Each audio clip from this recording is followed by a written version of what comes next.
and feed, you will see that Ganesha is actually going to drink.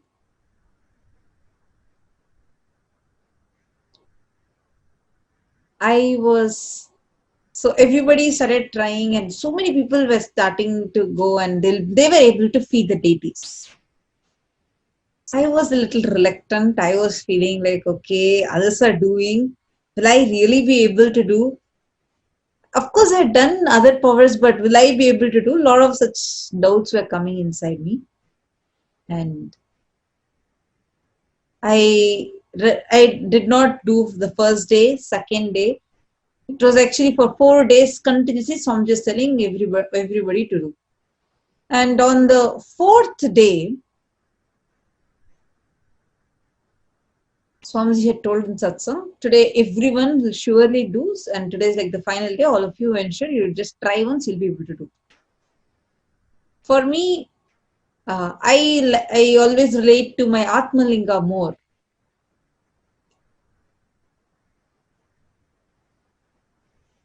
And I wanted to feed my Atmalinga. So I'm actually going to show you all. So this is my Atmalinga.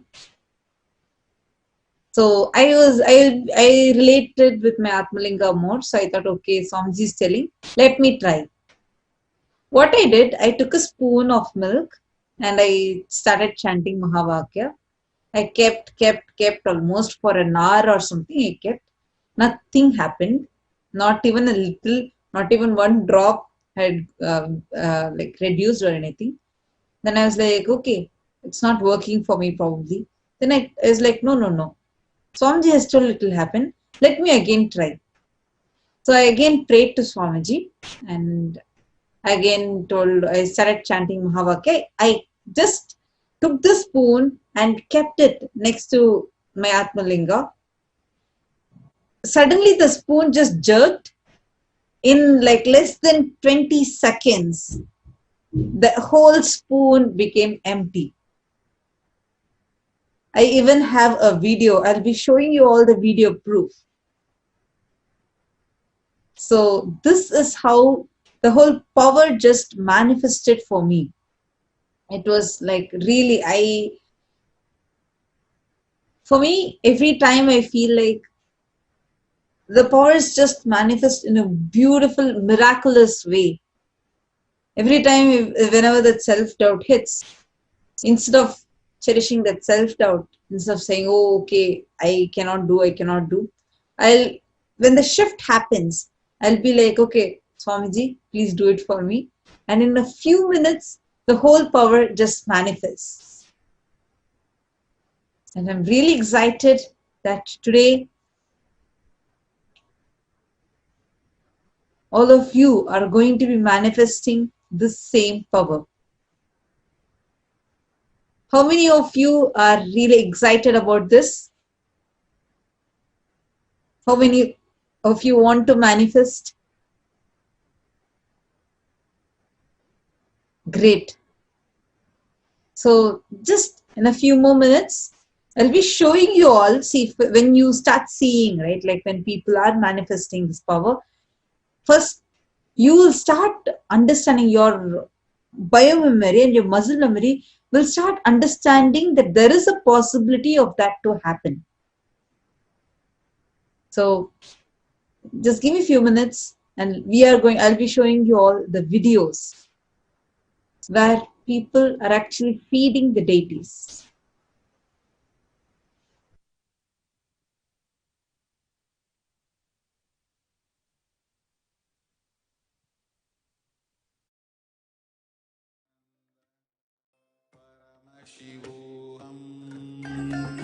Om Nithyananda Paramashivam. Om Nithyananda Paramashivam. Om Nithyananda Paramashivam.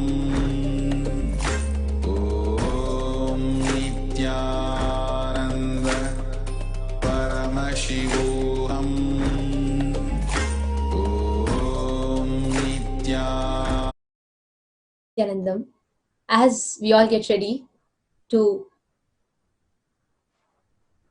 watch the videos of what power all of us are going to be manifesting today.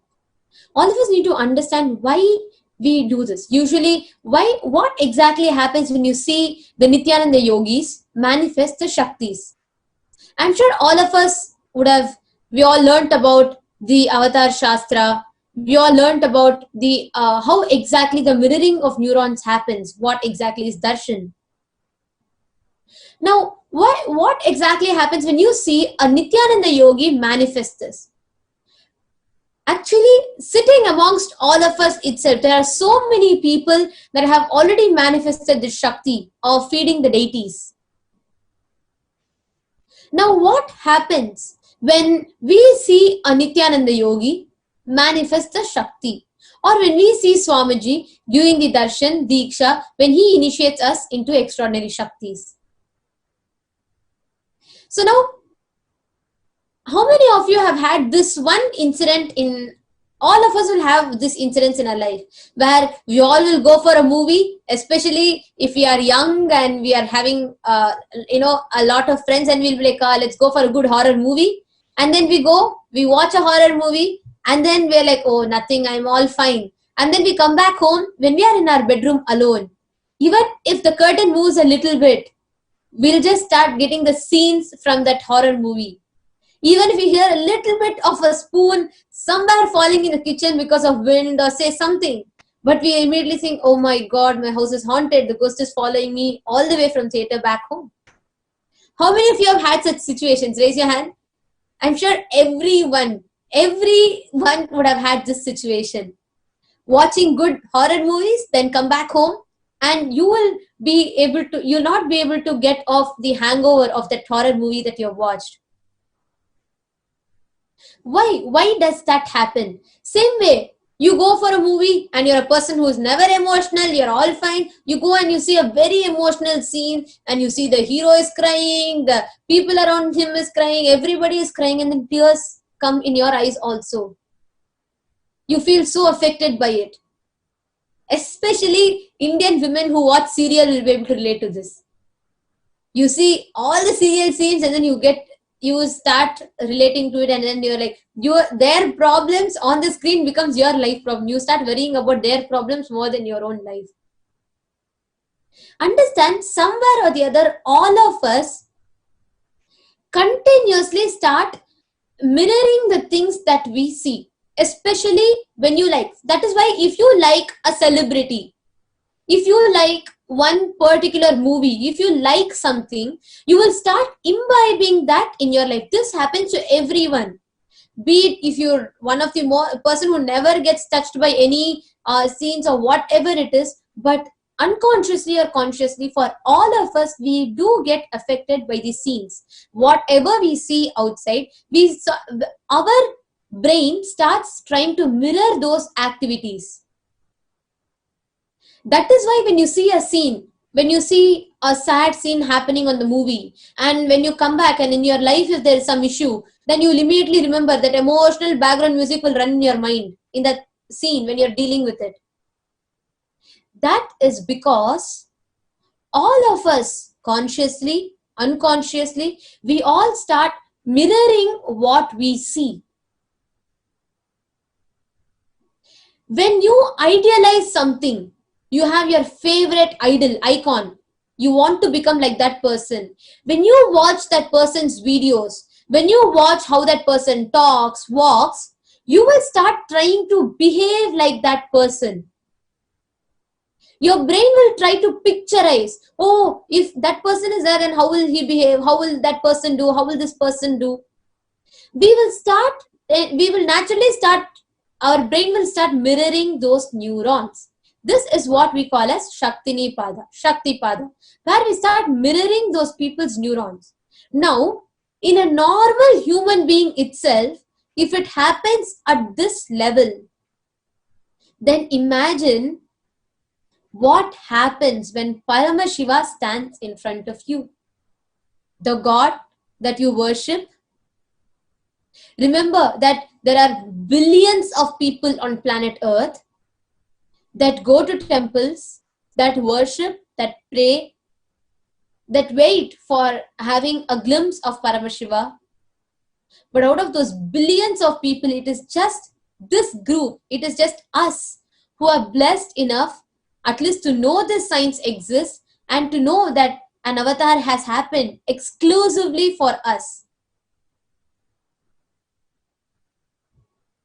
Now, when we start seeing the Nithyananda yogis, when we start seeing Balasans, when we start seeing our acharyas manifesting these shaktis or talking, and especially when we see Swamiji, we will start mirroring their neuron activity. This is exactly what happens. That is why when we see power manifestation videos, when we see people feeding deities, our brain starts mirroring those neuron activities. Our brain starts cognizing, imbibing that and replicating that in our day-to-day life. There's a very beautiful incident from Swamiji's life. There's a very beautiful Leela about how Swamiji did this. When Swamiji was young, he used to continuously reiterate to himself, Swamiji's idol, Swamiji's everything was Paramashiva. It was all like how my guru would behave, how my Paramashiva will behave, how will my master react and respond in a situation. I will do the same. So Swamiji, when he was young, he was so much in love with Annamalai Swamigal, one of the enlightened beings in Swamiji's birthplace, Tiruvannamalai. When Swamiji started seeing Annamalai Swamigal, Swamiji started this as a habit in himself, where he will say, oh, how will Annamalai Swamigal respond to this situation? I should respond the same way. Will he get scared? No, then no fear in me. Swamiji started living this truth so deeply that even in dream, when one day in Satsang, Annamalai Swamigal, Swamiji's master, tells that he never dreams. Then Swamiji comes back home and then he's thinking, oh, Annamalai Swamigal never dreams. I should also never dream. And then he sleeps off. And in Swamiji's sleep, when the dream starts happening, in the dream, Swamiji tells himself, will Annamalai Swamigal get the dream? No, then no dream for me. The dream should stop right now. In the sleep state itself. So the cognition of mirroring Annamalai Swamigal, mirroring Swamiji's guru was so deep in Swamiji that even in his dream state, he did not allow anything else to happen. And you all know what happened? As a 12-year-old boy, one day,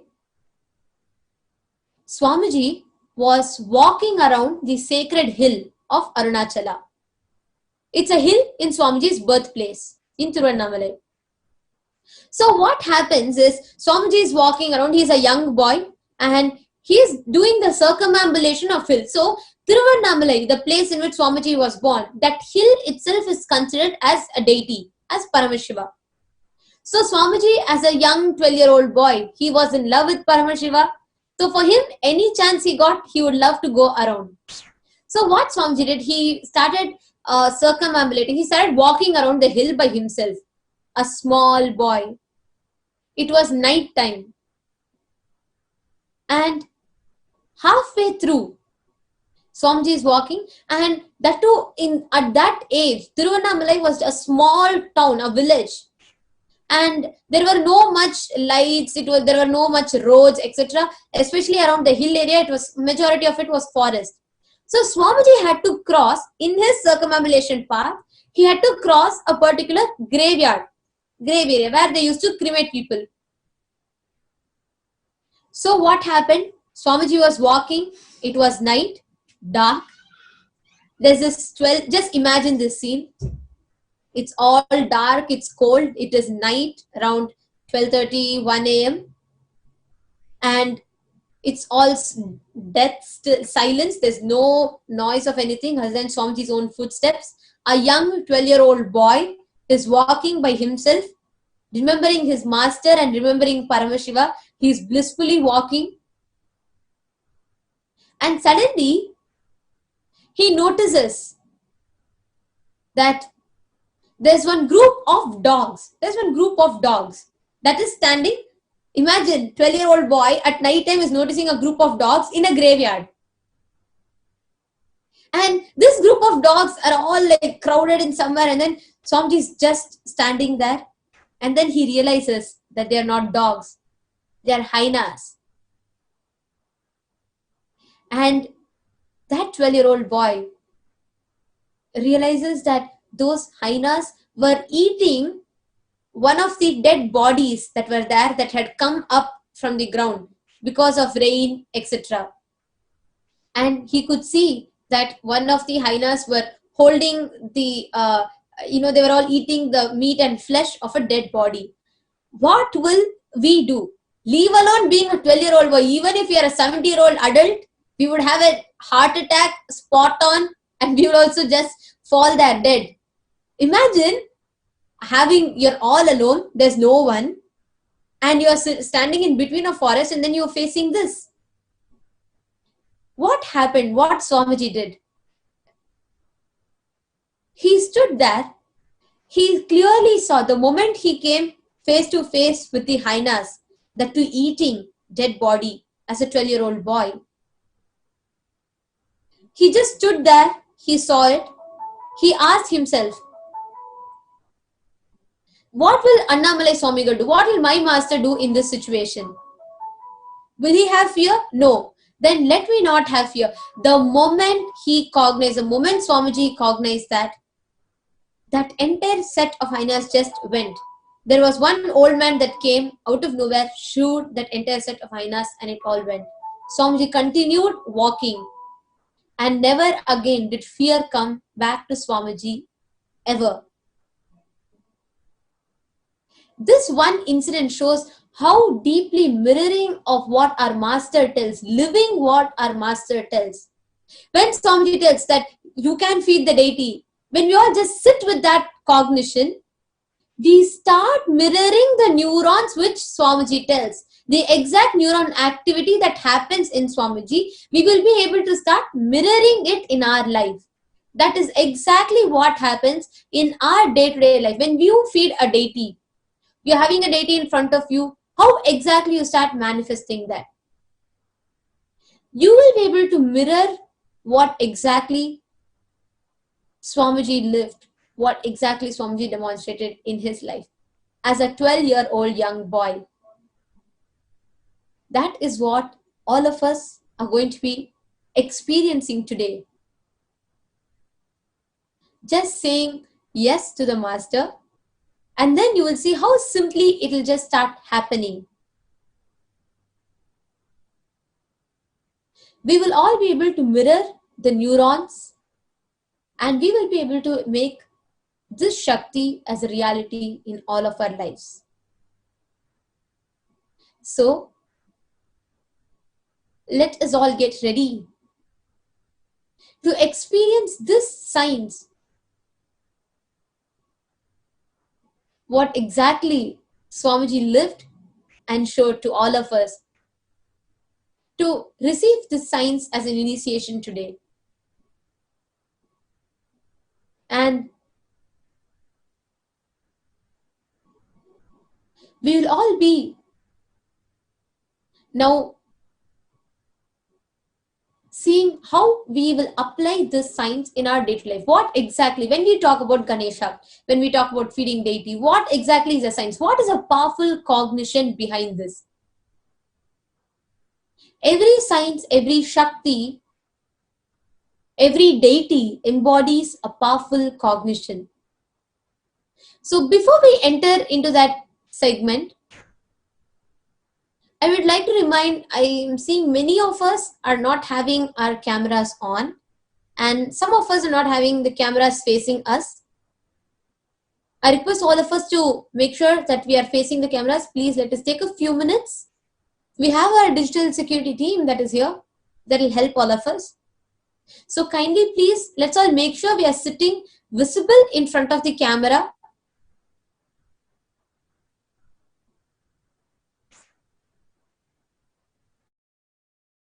Om Nithyananda